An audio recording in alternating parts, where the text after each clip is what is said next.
देवीचा टाक आपण विड्याच्या पानांवर ठेवल्यानंतर टाकाची पंचोपचार पूजा करायची। अगोदर ध्यान करायचं। ध्यान करताना नमो देवे महादेवे शिवाय सततम नमः नमः प्रकृते भद्राये नियताः प्रणतः स्म ताम।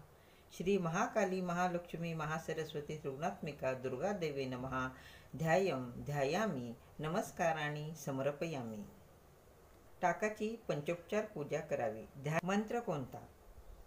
श्री महाकाली महालक्ष्मी महासरस्वती त्रिगुणात्मिका दुर्गा देवे नमः ध्यायामी नमस्काराणि समर्पयामी। टाकाची पंचोपचार पूजा झाल्यानंतर घटाला आपण माळ बांधतो तेव्हा हा मंत्र म्हणा। ओम मां माले महामाये सर्वशक्ती स्वरूपिणी चतुर्वर्ग त्वयि न्यस्यतं स्तन्माने सिद्धिदा